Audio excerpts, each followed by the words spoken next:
rasa syukur kita haturkan kepada Allah SWT yang telah banyak memberikan kemudahan pada kita, memberikan beragam nikmat yang tidak mungkin kita hitung berapa jumlahnya. Wa in ta'uddu ni'matallahi la tuhsuha.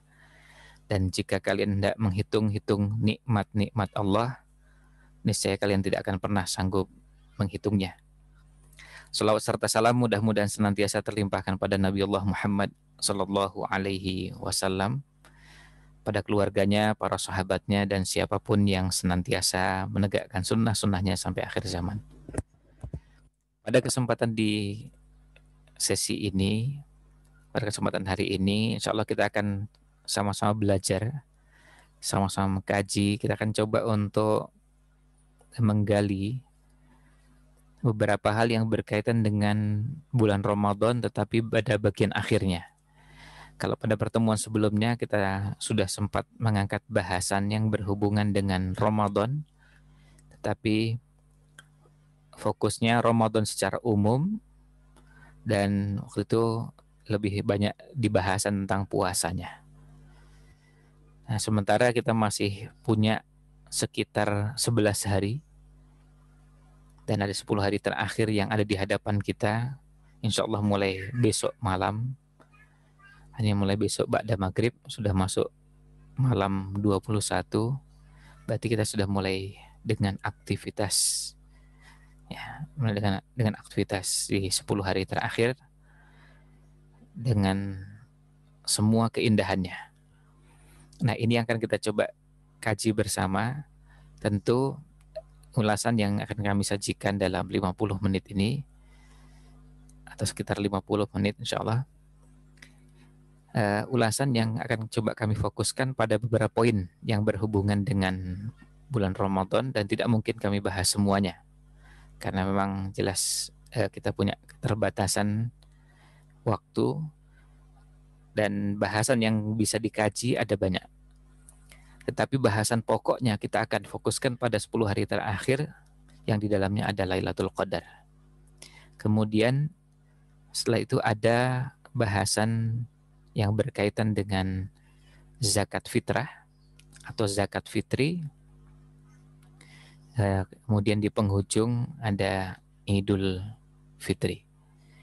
Nah, itu bahasan yang bisa coba kita fokuskan pada poin-poin tersebut. Sementara pada bahasan yang berkaitan dengan itu, misalnya mengisi 10 hari terakhir dengan tilawatil Quran, tentu menjadi bahasan yang akan juga kita singgung bersama. Nah, itu temanya yang akan kita angkat, dan mohon izin untuk pemaparan ini kami akan coba sajikan dalam dalam slide yang ya mudah-mudahan bisa kita lihat sama-sama. Tapi mohon maaf untuk slide yang kami buat ini, kami belum sempat membuat slide-nya dalam versi bahasa Indonesia, tapi baru ada versi bahasa Arabnya. Tapi kita akan coba sajikan pelan-pelan, kita ambilkan poin-poin pentingnya. Nah, ini bahasannya. Kenapa saya ambilkan di sini? Karena ini diambil dari buku karya salah seorang ulama besar, dan saya coba tampilkan dulu covernya. Buku yang membahas tentang Lailatul Qadar. Nah, ini Syarhus Sadr Bidzikri Lailatul Qadar, Fadail wa Alamat Lailatul Qadar. Jadi buku ini bicara tentang keutamaan dan tanda-tanda Lailatul Qadar. Kita akan coba lebih banyak fokusnya kepada bagaimana menumbuhkan motivasi dari dalam diri kita agar kita lebih bersemangat untuk memanfaatkan momentum Lailatul Qadar ini. So, ini yang mahal. Kalau mengenai nanti, lalu kami mengisi dengan apa? Itu pertanyaan lebih sederhana. Kalau itu sudah siap, Artinya dalam diri kita sudah tertanam kesadaran itu, membahasnya gampang. Ini membahasnya sederhana. Nanti kita sarankan nanti baca ini, mengerjakan ini, itu lebih gampang. Tapi kalau sejak awal tidak tumbuh kesadaran bahwa Lailatul Qadar atau 10 hari terakhir itu sangat istimewa, kita merasa itu biasa-biasa saja. Nah, apapun yang dibahas, mau memperbanyak baca Quran, berzikir, sholat malam, ini dan itu, eh, semangatnya tidak akan sama dengan kalau orang melihat bahwa ini momentum luar biasa, mahalnya luar biasa, sangat berharga. Ya, momentum yang sangat berharga. Dan kalau dikatakan mahal, sangat mahal. Yang belum tentu semua orang merasakan. Belum tentu semua orang mendapatkannya. Dan kita bisa mengatakan itu karena kita tahu ada orang yang tahun lalu bersama kita. Ramadan tahun lalu. Bahkan mungkin ada yang Ramadan tahun lalu beramal lebih banyak dari kita. Lebih baik dari kita. Tapi Allah takdirkan tahun ini sudah tidak bersama. Mahal sekali.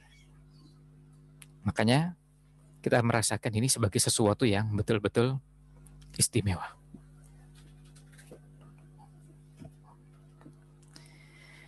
Nah, cara pandang kita perlu kita ubah mindsetnya agar kita melihat 10 hari terakhir, kita melihat Lailatul Qadar, harus kita hadirkan dalam diri kita bahwa ini sesuatu yang betul-betul istimewa. Sehingga doa pada malam itu juga jadi istimewa. Salat malam pada malam itu, pada Lailatul Qadar, juga jadi istimewa. Tilawatul Quran pada malam itu jadi istimewa. Infak jadi istimewa. Zikir jadi istimewa. Dan semuanya jadi istimewa. Jadi ini yang dinamakan dengan keberkahan. Kalau bagi yang pernah belajar akidah, ada yang namanya berkah. Dan keberkahan itu bisa pada waktu dan bisa pada tempat. Kita mengatakan ini waktunya berkah. Ini tempatnya berkah. Nah, kalau waktu itu berkah, maka sesuatu yang ditempatkan pada waktu itu menjadi punya kebaikan lebih. Kalau ditempatkan di waktu yang lain, dia menjadi biasa. Atau kalau dia sudah istimewa, kalau ditempatkan di waktu yang berkah menjadi lebih istimewa. Nah, inilah sebetulnya yang kita lihat dari beberapa ulama bagaimana mengangkat fadail, mengangkat keutamaan. Jadi kalau bicara keutamaan, bicara tentang bagaimana kita menghadirkan dalam diri kita perasaan bahwa ini betul-betul istimewa. Karena yang menganggap ini utama adalah Allah Subhanahu wa taala. Sekarang gini, kalau kita sedang bicara tentang satu tema, kan ada yang namanya pengarus utamaan. Ada buzzer bekerja ingin supaya tema ini menjadi tema yang ramai dibicarakan. Nah, dan orang di mana-mana membicarakan itu sampai kepada orang yang berada di kampung, yang berada di pucuk gunung pun membicarakan itu. Nah, kalau untuk urusan dunia saja kita bisa melihat ada hal-hal seperti itu. Ada hal-hal yang tema-tema tertentu ramai dibicarakan, heboh, viral. Nah, maka sudah sepantasnya ketika kita membicarakan sesuatu yang datangnya dari Allah SWT dengan porsi seperti itu juga. Dengan sikap seperti itu. Ketika Allah menjadikan 10 hari terakhir, ketika Allah memposisikan Lailatul Qadar itu khairun min alfi syahrin, berarti dia sangat istimewa. Nah, kita juga harus mengarus utamakan. Kita juga harus memprioritaskan. Kita harus melihatnya dengan cara yang tidak sama seperti malam yang lain. Kalau cuma cuaca, itu bisa sama dengan yang lain. Ya tadi malam nggak hujan. Saya nggak tahu di tempat yang lain ya, karena mungkin kita posisinya berbeda-beda. Di tempat saya tidak hujan. Kemarin malam juga tidak hujan. Kan sama itu, nggak hujan dengan nggak hujan.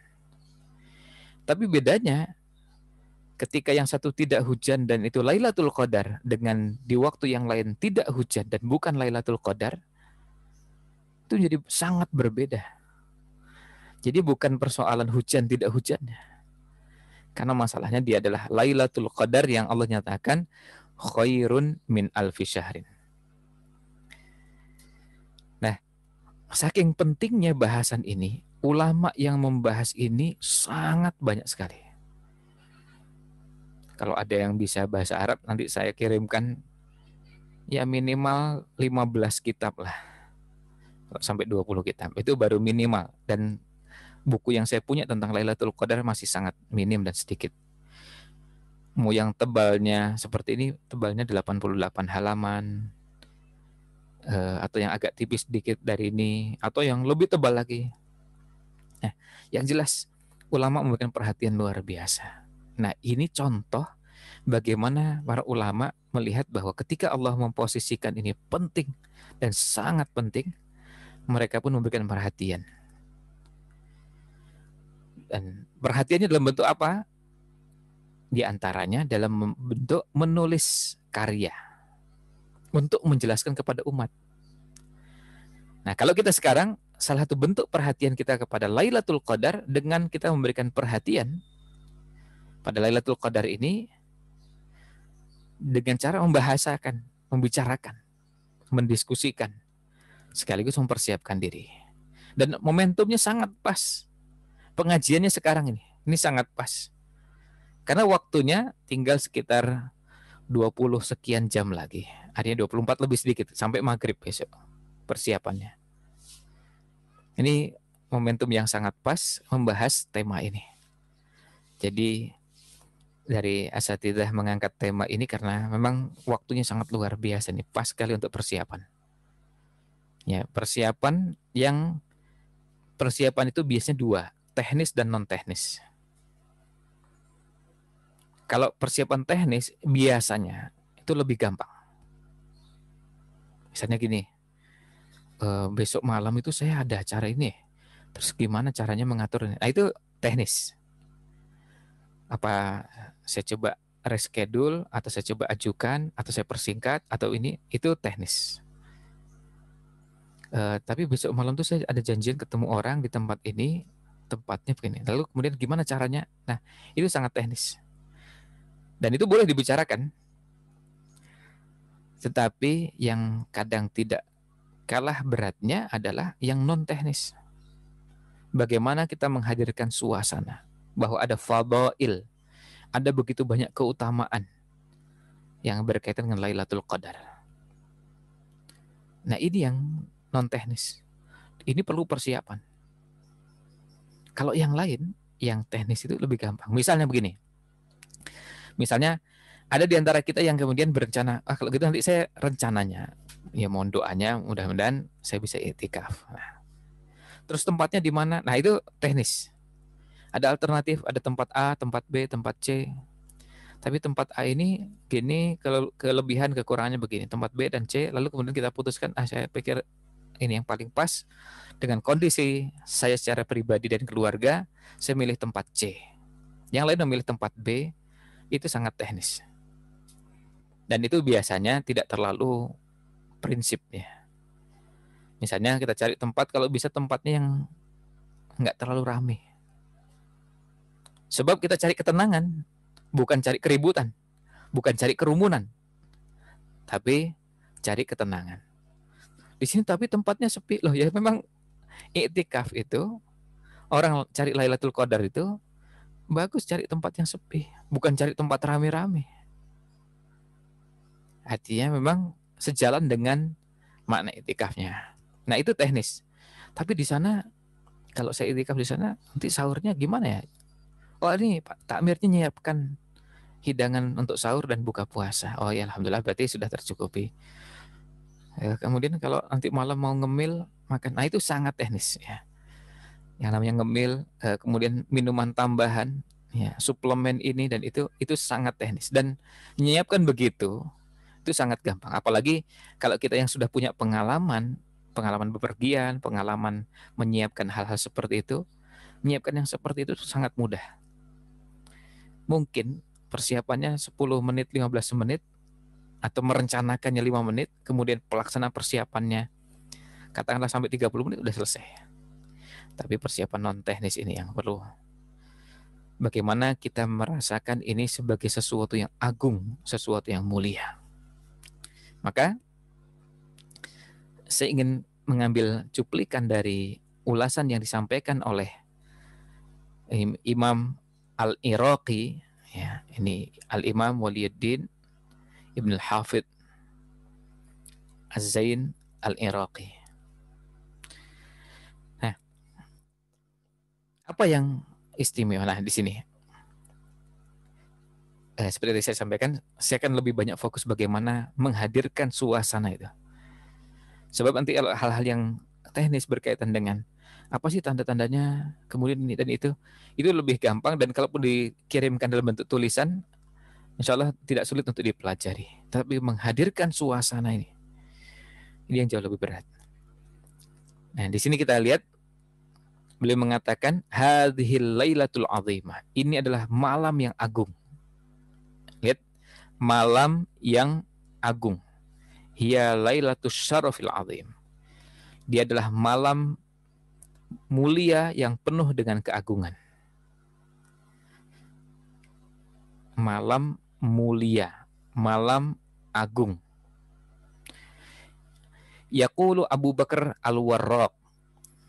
Imam Abu Bakar Al-Warraq mengatakan, Summiyat Lailatul Qadri, dinamakan dengan Lailatul Qadar, malam yang punya kedudukan, punya kemuliaan. Kenapa? Lihat alasannya. Li'annahu nazala fiha kitabun dzu qadrin. Karena pada malam tersebut diturunkan satu kitab yang punya kedudukan yang sangat mulia. Yang kitab ini mengubah jalan hidup kita. Tadi sempat disinggung bagaimana kita mendekatkan anak-anak kita dengan Quran, dengan tuntunan Nabi SAW. Dan kita bisa merasakan Quran yang ada, yang turun pada Lailatul Qadar, ini betul-betul mengubah kehidupan kita. Termasuk mengubah cara pandang kita. Kita ini kan melihat beberapa hal. Jadi berubah cara pandang kita karena apa? Karena Quran. Karena salah satu fungsi Al-Quran, seperti yang Allah sebutkan di ayat-ayat yang berkaitan dengan puasa, Syahrul Ramadan alladzi unzila fihil Quran hudal linnasi wa bayyinatim minal huda wal furqan. Sebagai pembeda, Al-Furqan. Akhirnya kita punya kemampuan membedakan, memilah. Oh, ini baik, ini tidak baik. Ini baik tapi ini yang lebih baik. Ini maslahat, ini lebih maslahat. Ini mafsadah yang nampak terlihat seperti maslahat. Di awal surat Al-Baqarah ketika Allah menyebutkan wa idza qila lahum la tufsidu fil ard. Ketika disampaikan kepada mereka jangan melakukan kerusakan di muka bumi ini. Mereka dengan pedenya mengatakan qaulu innama nahnu muslihun. Oh enggak, kami ini berbuat perbaikan. Kami yang melakukan kebaikan, melakukan perbaikan di muka bumi ini. Menata ini dan itu. Tapi Allah nyatakan bukan itu. Ini untuk menunjukkan bahwa dari situ kita bisa lihat, oh ternyata begini ya. Ternyata Al-Quran mengajarkan kepada kita, ada orang mengaku, mengklaim, melakukan perbaikan, dan mereka mengatakan muslihun, mereka melakukan islah, gerakan perbaikan, pencerahan, dan istilahnya cari istilah yang secara harfiah, namanya itu menarik, tetapi hakikatnya Allah menyatakan mufsidun, mereka ini adalah perusak. Kok bisa ya? Oh, ternyata Al-Quran mengenalkan kepada kita orang yang mengenalkan kebaikan, mengajak kepada kebaikan, berusaha untuk melakukan perbaikan di muka bumi ini, tapi Allah nyatakan itu mufsidun. Mereka ini perusak. Nah, berarti kita mulai mengenal, oh ada, selain mengenal Ada kebaikan, keburukan, baik rusak, perbaikan, perusakan. Tapi kita juga jadi mengenal ada orang yang mengklaim dan merasa dirinya melakukan perbaikan. Tapi Allah nyatakan mereka ini merusak. Nah, ini contoh bagaimana Quran itu begitu mulia. Quran itu begitu mulia sampai akhirnya kita diajarkan banyak hal. Dan sangat banyak yang Allah kenalkan kepada kita. Yang hal-hal tersebut menjadi pedoman, menjadi panduan bagi kita. Nah, ini yang berkaitan dengan nazala fiha kitabun dzu qadrin. Jadi Lailatul Qadar, malam yang mulia itu, kenapa? Karena kemuliaannya ada pada beberapa hal. Ada pada Quran yang diturunkan pada malam tersebut. Yang Quran yang diturunkan pada malam tersebut adalah kitab suci yang sangat mulia dan agung. Yang kita ini betul-betul nggak ada harganya. Kita ini bisa menjadi manusia yang betul-betul bukan sama dengan binatang, maaf. Lebih hina daripada binatang. Seandainya Al-Quran ini nggak diturunkan. Ya, misalnya gini ya, kita mengenal diri, ya, konsep mengenal diri, tahu diri. Yang namanya mengenal diri itu bukan, yang namanya mengenal diri itu bukan tahu diri kita bahwa ini saya Ridwan Hamidi, saya punya mata dua, punya hidung, ini hidungnya. Kemudian saya tahu hidungnya ini yang ini bukan di kepala, bukan di atas. Di telinga ada dua, kemudian mulut, dan seterusnya. Bukan. Kemudian juga bukan pula ketika saya mengatakan bahwa mata itu untuk melihat. Kalau mulut itu untuk makan. Masukkan makanan dari mulut. Kemudian, bukan itu. Kalau cuma itu, maaf. Kalau cuma itu, binatang juga sama. Binatang kan bisa melihat, lalu berjalan, kemudian makan, pakai mulut, dan makannya nggak pakai mata. Itu binatang juga melakukan itu. Coba lihat, ya biar gampang lihatnya binatang yang paling dekat dengan rumah kita. Coba lihat kucing yang sering, yang dinamakan oleh Nabi SAW, tawafina wa tawafat. Jadi binatang yang keluar masuk, masuk rumah, keluar. Ya jangan kaget lah kalau lihat ada binatang seperti kucing yang keluar masuk rumah kita. Ini hal yang biasa. Dan itu sudah ada sejak zaman Nabi SAW. Jadi bukan baru. Dan dari dulu kucing makan pakai mulut. Ya, artinya kucing nggak makan pakai mata itu enggak. Dan itu nggak perlu diajari, kasih pelajaran kucingnya disekolahkan gitu. Dikursuskan biar ngerti kalau makan tuh pakai mulut, bukan pakai mata. Kalau melihat tuh pakai mata, bukan pakai hidung. Nah, itu nggak usah, binatang itu ngerti. Nah, bukan itu yang Allah kehendaki. Kalau cuma itu, lalu bedanya kita dengan binatang apa itu? Nah, tetapi kan dengan kehadiran Quran, Allah mengenalkan tentang melihat.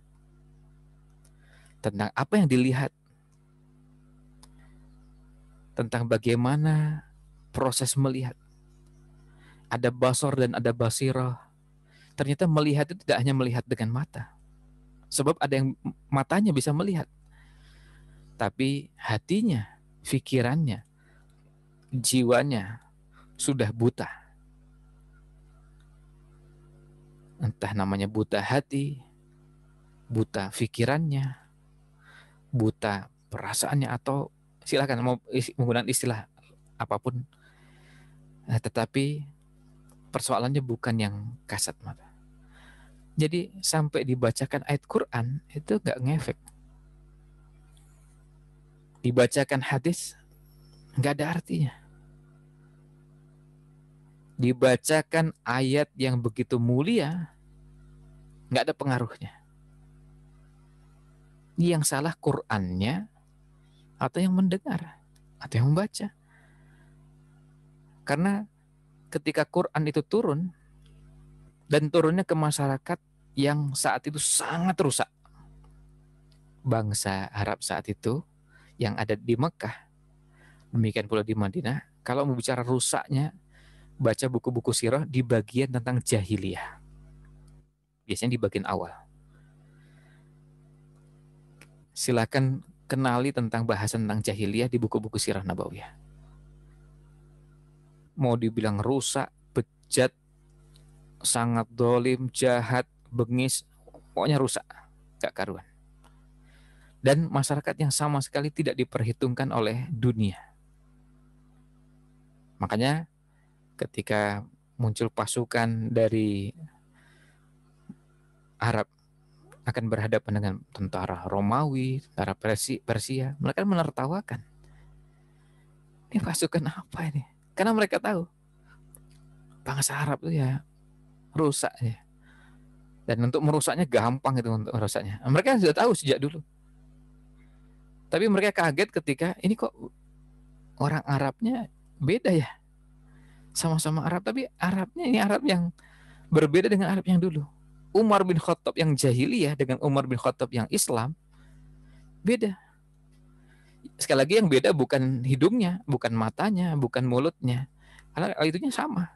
Artinya begitu masuk Islam kan nggak berubah matanya lalu jadi berubah warnanya atau ukurannya, tidak. Sama. Hidungnya tetap ukurannya sama, bentuknya tetap sama. Nggak ada bedanya.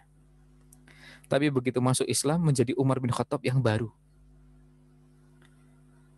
Dan yang mengubahnya apa? Quran ini. Selain juga nanti bimbingan Nabi SAW dan seterusnya. Tapi Quran ini pengaruhnya sangat luar biasa pada sosok Umar bin Khattab. Pada sosok sekian banyak sahabat yang betul-betul menjadi manusia-manusia baru. Sebelum turunnya Al-Quran, mau bicara tentang bagaimana praktek pernikahan, perzinaan di kalangan mereka. Ya, membacanya aja menjijikkan gitu ya. Risih kita membacanya. Bagaimana mereka punya praktek-praktek hubungan antara laki-laki dengan perempuan yang ada di masa jahiliyah, kita membacanya aja risih. Artinya, tapi tetap kita baca, dan juga kalau dalam pelajaran sirah tetap diceritakan supaya orang tahu bagaimana bejatnya, bagaimana rusaknya. Kan susah mencerna ya. Artinya bagaimana kita sulit sekali mencerna orang menggauli orang dekatnya. Iya. Orang menggauli orang dekatnya, artinya misalnya menggauli ibunya misalnya. Na'udzubillah min dzalik. Kita membaca aja jijiknya luar biasa. Ini orang normal apa? Ya maaf, saya nggak tahu binatang ada yang begitu nggak ya? Ya. Hewan ada yang melakukan begitu nggak? Nah, sampai separah itu.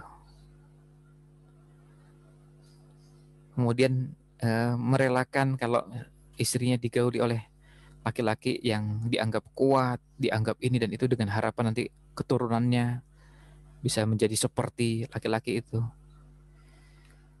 Kita mendengarnya risih luar biasa. Kita membacanya tuh sambil mikir ini, maaf ini manusia apa hewan atau apa ini? Kok sampai melakukan hal-hal seperti itu? Dan dilegalkan, itu yang jadi masalah lagi. Dilegalkan. Artinya itu sudah mengakar atau membudaya ada di mana-mana. Artinya ada, bukan cuma ada di satu rumah atau satu keluarga, enggak. Bukan cuma misalnya gini, bukan cuma diam-diam, yang lain enggak. Ini sudah umum. Makanya kemudian jenis-jenis pernikahan di masa jahiliyah. Nah, ketika disebutkan jenis-jenis pernikahan di masa jahiliyah itu bukan pernikahan yang cuma diketahui 1-2 orang, tapi itu sudah umum dilakukan oleh masyarakat saat itu. Ini masyarakatnya, rusaknya seperti itu. Sekali lagi kalau kita membacanya, kita risih sekali.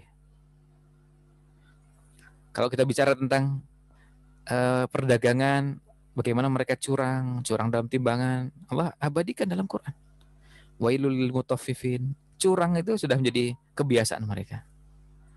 Jadi kalau kemudian ada yang nggak curang itu, wah itu istimewa. Karena memang biasa, ya biasalah masa ada apa gak curang gitu. Itu karena memang sudah umum. Kalau nimbang dari orang pakai timbangan yang satu, kalau dia nimbang ke orang lain pakai timbangan yang berbeda. Dan itu bukan fenomena pada 1-2 kasus, tetapi pada masyarakat secara umum. Dan masih banyak bentuk-bentuk yang lain. Nah, Quran hadir untuk itu. Dan itu turunnya di Lailatul Qadar. Jadi, kita bisa merasakan kehadiran Quran sebagai sesuatu yang sangat agung dan mulia. Nah, dari situ nanti semangat kita membaca Quran, mempelajari Al-Quran, mengkaji Al-Quran, mentadaburi Al-Quran akan terasa sangat luar biasa. Karena itu yang mengubah hidup kita. Itu yang mengubah hidup kita. Kita ini akan menjadi manusia yang sangat hina tanpa kehadiran Al-Quran. Kita bisa menjadi manusia yang sangat bejat, rusak, dan silakan sebutkan kata-kata yang paling bisa menggambarkan kerusakan ketika tidak ada Al-Quran. Tapi ketika Al-Quran hadir, kita baru bisa mengangkat kepala dan penuh rasa bangga. Kita yakin kita akan menjadi manusia mulia, menjadi manusia terbaik kalau ada Quran ini yang turunnya pada Lailatul Qadar. Dan itu menjadi modal untuk perbaikan umat sepanjang zaman. Dari sejak zaman 14 abad yang lalu ketika Rasul SAW menerima Al-Quran ini dan berhasil membentuk generasi sahabat,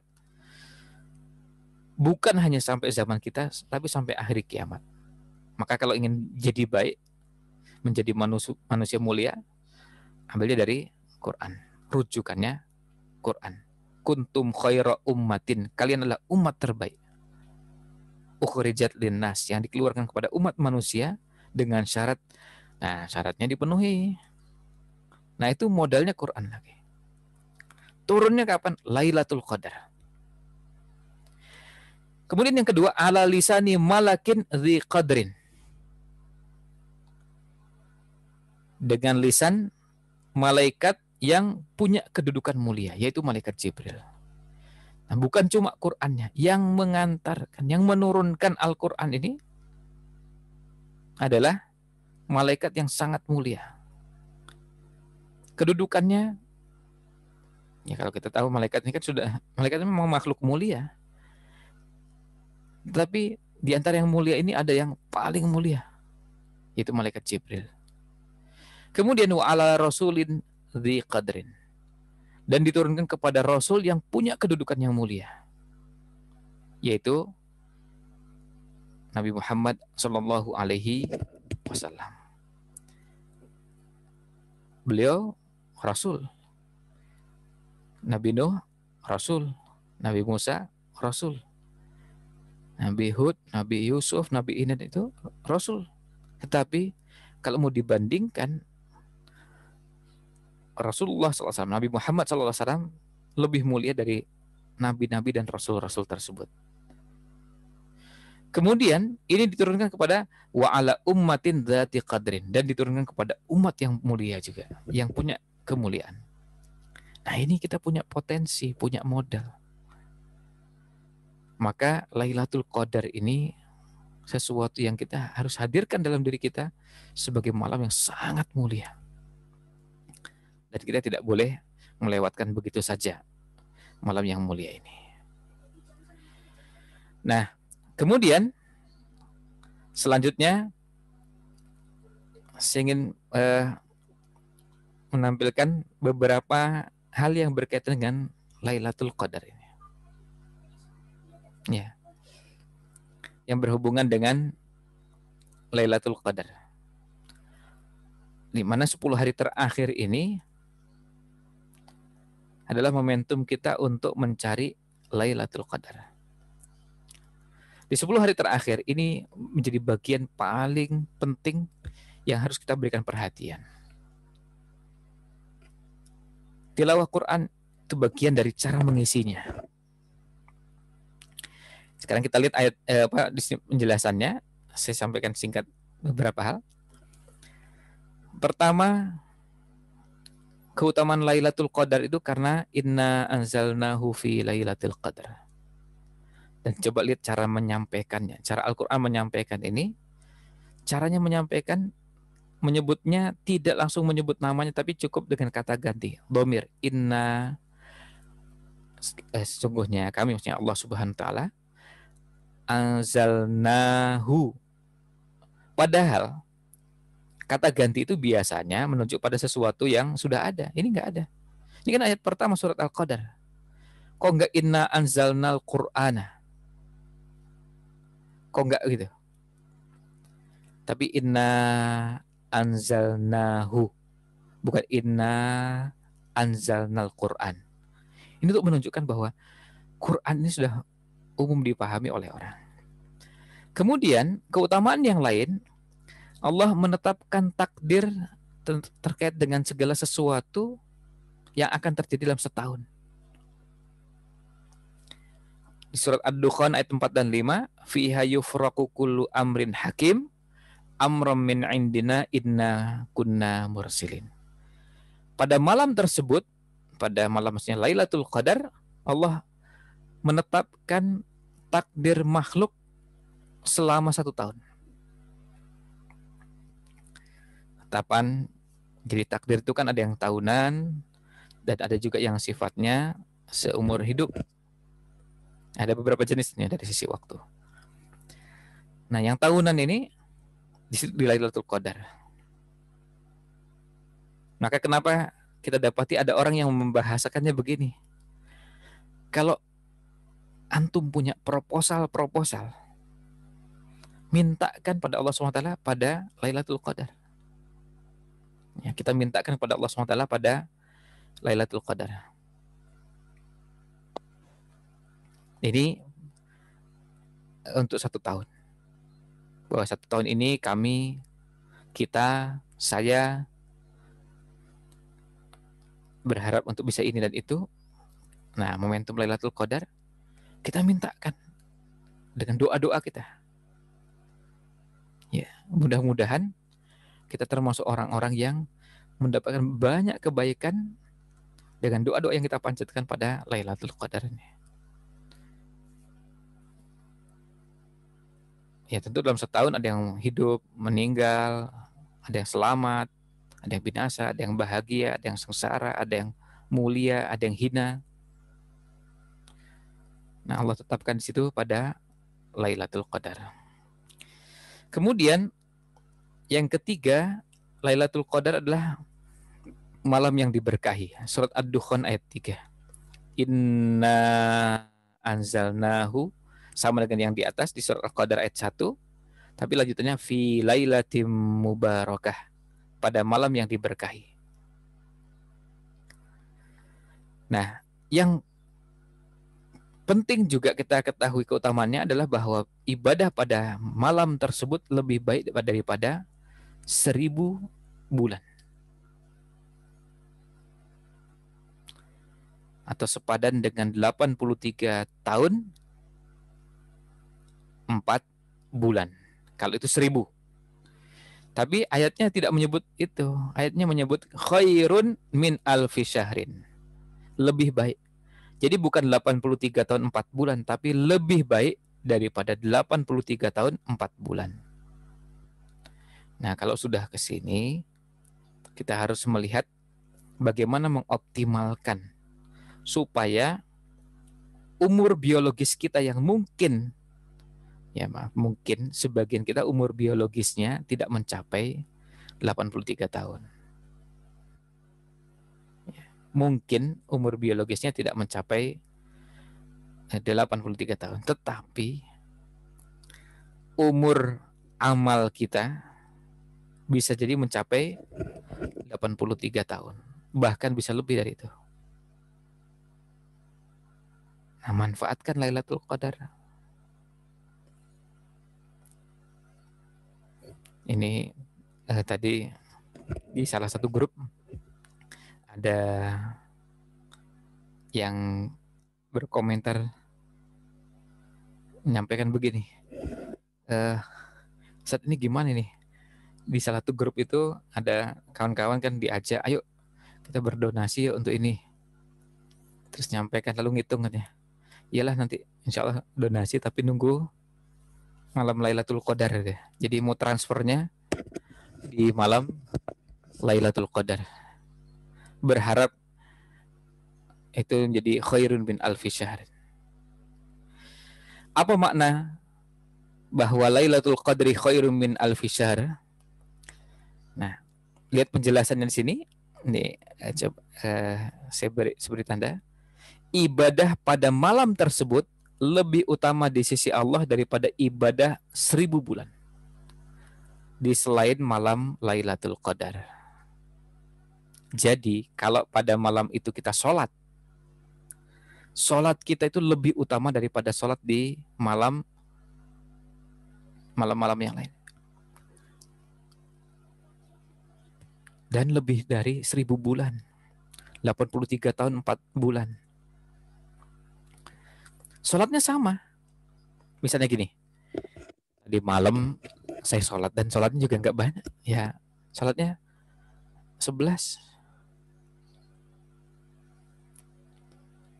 Kemarin malam juga begitu. Malam juga begitu. Artinya malam ini malam itu sama. Tapi pada malam yang dinamakan dengan Lailatul Qadar itu, sholat malamnya menjadi istimewa.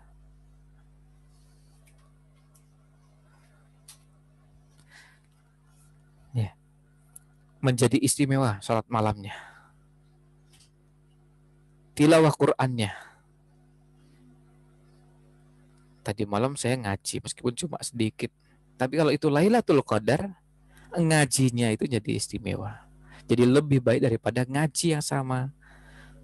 Ya, ayat kalau perlu ayat yang dibaca sama. Jumlah baris yang dibaca juga sama. Saya tadi malam baca cuma 2 halaman. Yang lain mungkin baca sampai 10 halaman. Nah, tapi 2 halaman di Lailatul Qadar itu lebih baik daripada amalan yang sama di 1000 bulan. Nah, itu maksudnya Lailatul Qadri khairun min alfi syahr. Jadi kalau malam itu kita berzikir, kalau malam itu kita tilawah Quran, kalau malam itu kita berdoa, kalau malam itu kita sholat, maka itu semua menjadi lebih baik. Nah, ini saya sekaligus memberikan saran kepada semuanya, kalau bisa yang punya keperluan-keperluan yang bisa disegerakan, diajukan supaya tidak bersamaan dengan Lailatul Qadar atau malam-malam yang diharapkan menjadi Lailatul Qadar di 10 malam terakhir, sebaiknya itu diajukan atau dialihkan ke waktu yang lain. Misalnya gini, misalnya ada keperluan-keperluan tertentu kita mau membeli barang. Kalau bisa sekarang, kalau bisa hari ini. Supaya apa? Supaya kita bisa optimal.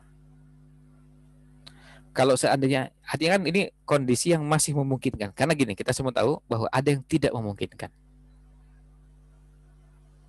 Artinya tidak bisa digeser, tidak bisa dimajukan, diundurkan, tidak bisa nah itu bisa dimaklumi. Tapi kalau yang masih bisa, maka digeser. Yang masih bisa dimajukan, dimajukan. Saya mau belanja. Kalau bisa belanjanya sekarang. Karena ada belanja yang bisa dilakukan sekarang. Tapi ada nggak bisa. Ada aktivitas yang tidak bisa ditunda. Memang hanya bisa dikerjakan pada malam itu. Nah, maka kita berusaha sebisa kita Malam-malam di 10 hari terakhir itu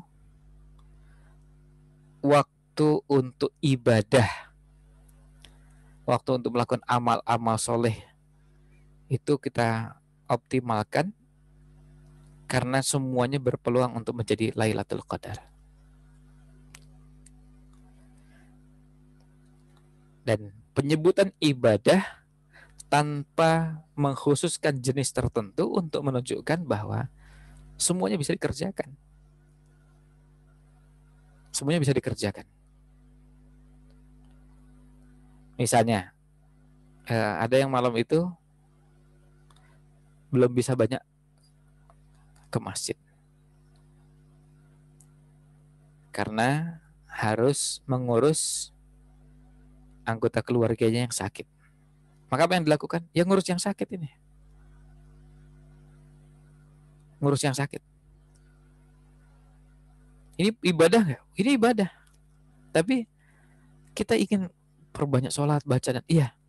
Cuma masalahnya ada uzur syar'i yang kemudian memaksa kita harus mengerjakan ibadah yang lain. Kita nggak bisa ke masjid, nggak apa-apa. Tapi tadi menghadirkan suasana Lailatul Qadarnya sudah selesai.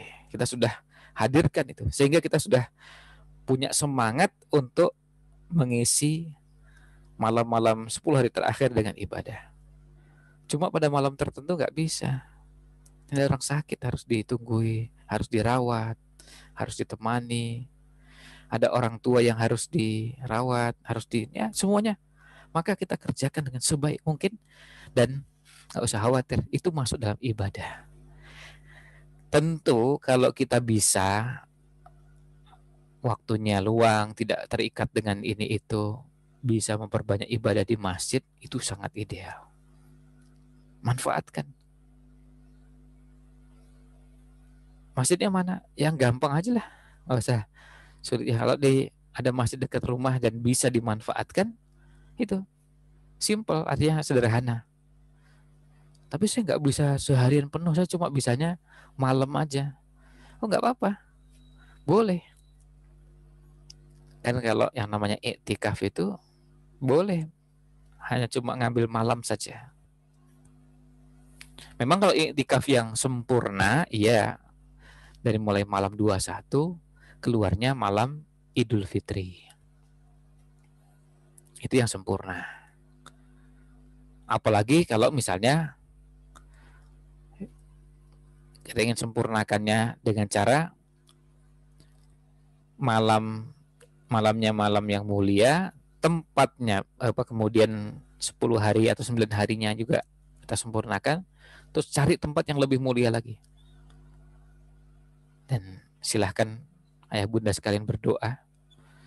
Dan bagi Allah SWT tentu hal seperti ini sangat mudah bagi Allah SWT. Ya, maka kita minta pada Allah. Salah satu permintaannya, kita minta pada Allah SWT untuk diberikan kesempatan iktikaf di Masjidil Haram atau di Masjid Nabawi. Minta, kalau minta kan semua boleh. Dan bagaimana cara Allah mengabulkannya? Gampang. Biarkan Allah mengabulkan permintaan kita dengan caranya. Kalau kita nanti ternyata caranya harus nabung, ya nabung. Kalau caranya itu, terus membuka usaha ini dan itu supaya bisa iktikaf, itu teknis lah. Ini yang usaha kambing, ternyata alhamdulillah tambah jumlah kambingnya. Terus pas menjelang iktikaf di Masjidil Haram, ada beberapa kambing dijual untuk persiapan itu. Ya memang kambingnya disiapkan untuk iktikaf di Masjidil Haram. Ya ini cuma teknis. Ini ada peluang usaha gini, manfaatkan, lalu begini. Tapi mintakan pada Allah SWT. Minta supaya bisa iktikaf di 10 hari terakhir ini. Kali ini kita bisa menikmatinya dan bisa memanfaatkan dengan sebaik-baiknya. Meskipun belum bisa utuh, kita baru bisa sebagian, silakan. Karena kita sudah tahu beberapa malam tertentu jelas saya nggak bisa. Saya ada ini dan itu dan nggak ada masalah. Tapi jangan sampai Kalaupun tidak bisa pada sebagian malamnya, jangan sampai luput dari sebagian malam yang lain. Manfaatkan. Saya ada kerjaan sampai jam 9 malam. Iya, terus? Nah, terusannya kita manfaatkan. Saya bisanya setelah itu. Nggak apa-apa. Memang bisanya setelah itu terus mau apa? Ya udah, itu yang dimanfaatkan. Kan boleh. Saya baru bisa i'tikafnya jam 9 malam sampai menjelang subuh atau sampai waktu sahur. Bisanya itu. Nggak ada masalah. Saya mau ngejar Lailatul Qadarnya di situ. Tapi sekali lagi tadi ada yang nyampaikan, tapi gimana ya, Ustaz? Saya ini di rumah ada orang tua yang harus saya rawat, kemudian anak-anak juga begini dan begitu. Lalu saya, ya sudah, kalau memang nggak bisa i'tikaf ke masjid dengan kondisi seperti itu, malam-malam itu kita manfaatkan untuk ibadah, meskipun dari rumah. Tetap kita kita lakukan dari rumah. Kita nggak bisa ke masjid. Apalagi ya kita tahu ya, ada yang ya terutama ibu-ibu ya. Ada sebagian ibu-ibu yang memang sekarang punya anak-anak kecil, kemudian anak-anak juga masih usia menyusui, harus ini harus itu, susah. Ya, mau diajak ke masjid, ya mosok apa bawa dan anaknya nanti eh, dibawa ke masjid juga dengan kondisi yang wah repot seterusnya lah. Susah untuk bisa dilakukan di masjid, nggak apa. Tetap di rumah. Nah, tetap di rumah, tapi jangan sampai nggak ibadah. Di rumah apa? Ayo ngajinya. Di rumah doanya. Di rumah sholat malamnya. Ketika anak sudah tidur, tapi nggak bisa ditinggal jauh. Anak di rumah terus ditinggal ke masjid, nanti nangis nggak ketahuan. Ya sudah, terpaksa di rumah, tapi malamnya dipakai untuk sholat. Malamnya untuk zikir, untuk doa, untuk bermunajat, untuk muhasabah. Nah, semakin banyak bahan untuk mengolah itu, kita semakin kreatif dan terampil memanfaatkannya. Misalnya gini, ini untuk ibu-ibu yang nyusui, misalnya. Terus gimana caranya? Nah, kadang-kadang ada anak itu harus digendong segala, harus ini, itu biasa, nggak apa-apa. Nah, tapi pada saat menggendong, bisa nggak sambil ngaji? Bisa nggak sambil berzikir? Bisa nggak sambil mengucapkan kalimat-kalimat yang baik, kalimat thayyibah? Alhamdulillah. Anak sejak kecil dengar ada kalimat alhamdulillah. Sudah sejak kecil mendengar kata subhanallah. Dan masing-masing kalimat itu kalau kita baca keutamaannya, dibahas tentang fadhail dzikir, ya, tentang keutamaan zikir luar biasa. Orang baca tasbih itu luar biasa. Coba lihat bagaimana seorang nabi, seorang rasul yang Allah kemudian takdirkan untuk uh, dilempar ke lautan lalu kemudian dimakan atau masuk ke dalam perut ikan. Coba lihat ayatnya berbunyi falaula angkana minal musabbihin. Seandainya beliau ini bukan termasuk orang yang banyak bertasbih. Ternyata banyak bertasbih itu menjadi penyebab kalaupun ada ujian yang diberikan, cobaan yang diberikan, maka ujian dan cobaannya tidak lama.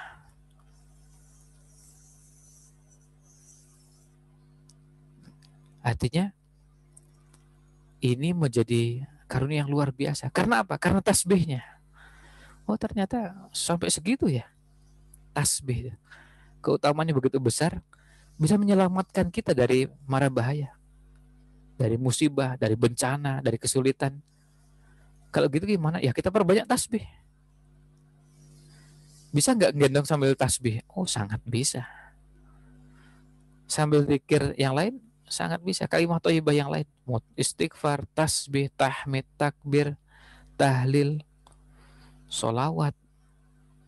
Silakan sebutkan macam-macam zikir dan kalimat-kalimat thayyibah. Ini momentumnya. Nah, ini juga masuk dalam ibadah yang lebih baik daripada 1000 bulan tadi. Ibadah yang sama di 1000 bulan. Jadi, artinya ayo kita manfaatkan. Ya. Ayo kita manfaatkan dengan sebaik-baiknya. Yang bisa berzikir, ayo zikir. Yang bisa sholawat, yang bisa tasbih, bisa baca Quran, bisa berdoa, bisa muhasabah, bisa. Misalnya sekarang gini, oh anak nggak bisa ini karena dalam kondisi tertentu dia anak perlu suasana yang tenang. Nah, muhasabah. Muhasabah itu kan tenang gitu. Kita nggak perlu komat kamit bisa. Muhasabah itu bisa nggak usah pakai komat kamit.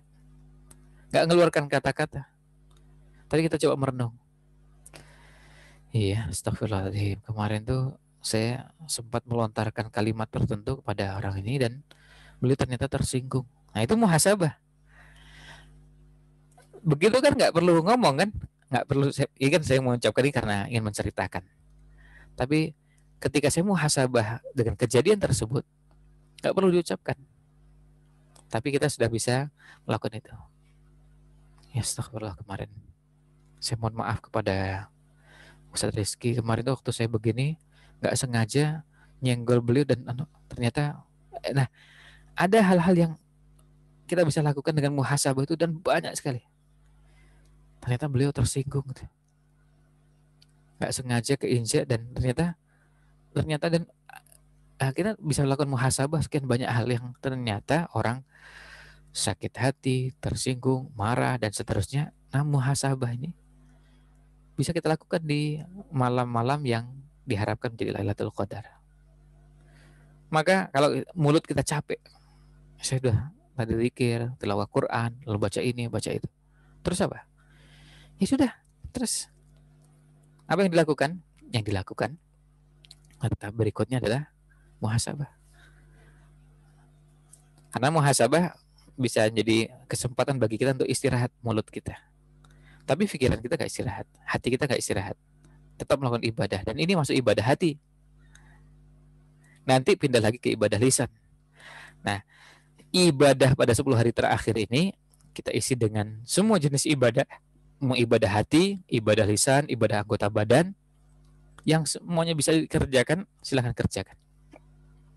Nah, salah satu yang istimewa sekarang ini, kalau kita mau berinfak, misalnya saya mau berinfak untuk pembangunan masjid, terus saya tanya, Ustaz Rizky, tolong dikirimkan nomor rekeningnya ya, kalau bisa dia.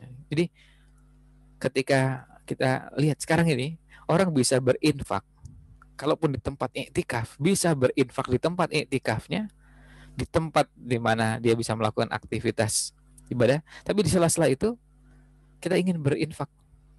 Bisa nggak? Sekarang ini bisa. Dulu, bayangkan di zaman Nabi SAW, nggak bisa itu. Mau berinfak ngangkut itu, bawa sendiri barangnya. Kalau mau menyerahkan kepada fakir miskin, menyerahkan lalu keluar masjid, nggak bisa. Kalau sekarang ini memungkinkan dan bisa. Begitu saya lihat ada publikasinya, pembangunan Masjid Kutab Darussalam. Terus lihat ada nomor rekeningnya, dilihat, oh ini. Saya kebetulan bisa transfer menggunakan HP, manfaatkan. Nah ini keunggulannya. Boleh nggak? Ya boleh aja. Artinya boleh melakukan aktivitas tersebut. Artinya boleh melakukan aktivitas untuk transfer tadi, dikirimkan. Bahkan mungkin kirimnya diam-diam. Kan kebetulan di grup sudah lihat ada publikasinya, ada nomor rekeningnya, kemudian dicatat, lalu transfernya diam-diam. Tidak cerita pada siapapun. Tidak ada yang diberi informasi. Bahkan mungkin tidak konfirmasi. Ini kan tadi saya dapat nomornya dari Ustadz Rizky, tapi saya nggak bilang sama Ustadz Rizky, diam aja. Setelah transfer, ya diam. Boleh nggak? Ya boleh aja. Nah, intinya bagaimana kita mengisi pada 10 hari terakhir dengan ibadah-ibadah terbaik kita. Nah, termasuk dalamnya ada kewajiban zakat fitrah di penghujung Ramadan, maka kita keluarkan juga. Dan kalau di Kutab Darussalam, seperti publikasi yang sudah sempat disebarkan, publikasinya ya di situ disampaikan bahwa kita menggunakan atau mengacu pada mood dan sok yang ya kita lihat insya Allah mendekati pada bentuk yang pernah dikenalkan oleh beberapa ulama yang memiliki sanad tersebut sampai kepada sahabat Zaid bin Thabit. Ya, saya mengatakan mendekati karena bisa jadi mungkin ada selisih koma. Ya, makanya kita kadang-kadang tidak terlalu mempersoalkan koma di belakang gitu ya.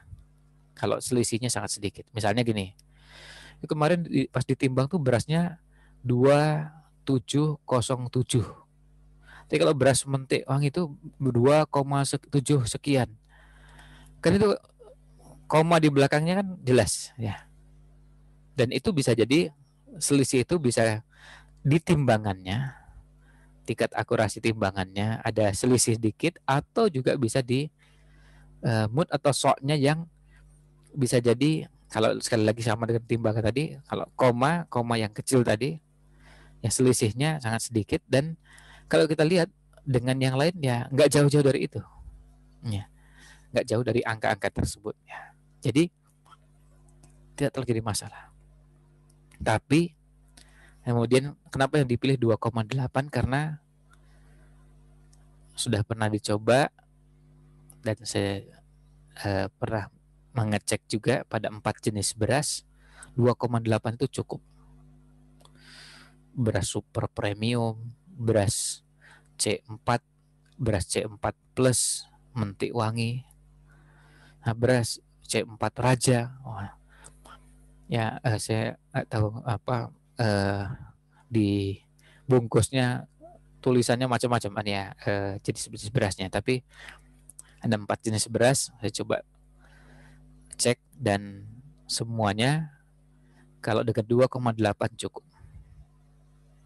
Nah, kita mengambil yang relatif lebih aman. Nah, itu yang kemudian jadi alasan kenapa yang muncul angkanya kok 2,8. Karena mencoba menggunakan alat ukur yang ada.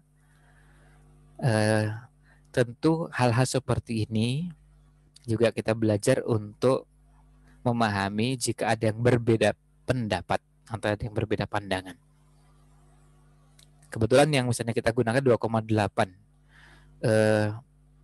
kantor Kemenak Langsa Aceh menyebutkan juga dengan angka yang hampir sama, dan kemudian kesimpulannya lebih dekat kepada 3 tadi ya, jadi 2,8 insya Allah sudah cukup. Nah, itu bagian juga dari ibadah di 10 hari terakhir. Cuma kalau ini tidak selalu berarti malamnya, karena bisa dilakukan pagi, siang, atau sorenya. Nah, kalau sekarang kita transfer itu bukan berarti membayar zakatnya dengan uang, tetapi kita titipkan, misalnya Anda atau saya pribadi transfer ke rekening yang sudah dikirimkan di grup PJ-nya, misalnya Ustadz Ayat. Nah, kalau sudah ditransfer seperti itu, nanti kemudian PJ yang ada setelah menerima dana kemudian membelikan beras, kemudian didistribusikan dengan beras, maka posisi panitia atau penanggung jawab itu sebagai wakil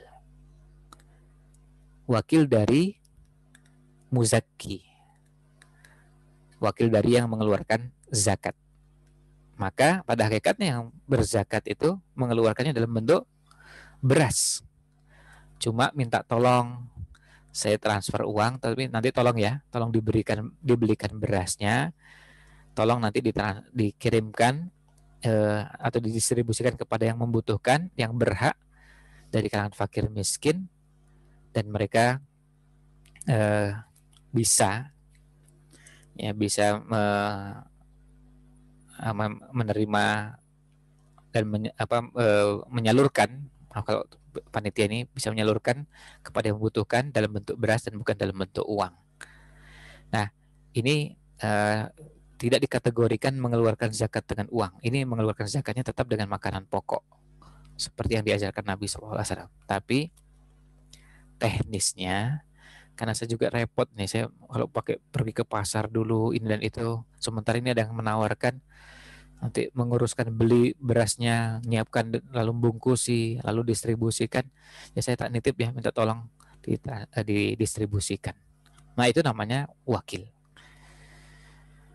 Nah apalagi kalau nanti kelebihan itu juga sisanya dijadikan donasi, malah kita dapat untung, ya dapat untung dengan terfasilitasi, terbantu, ya hanya terbantu.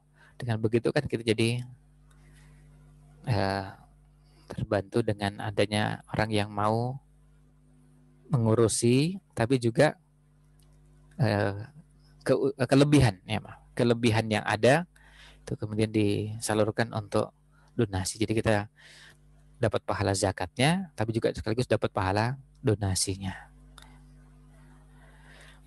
Nah, begitu ulasan kita untuk kesempatan kali ini. Ini sudah jam 11 lebih sedikit. Ya, mudah-mudahan ada manfaat yang bisa kita ambil. Mohon maaf jika ada yang kurang berkenan. Wallahu a'lam. Sallallahu alaihi wasallam ala Nabi Muhammad wa ala alihi wa sahbihi ajmain.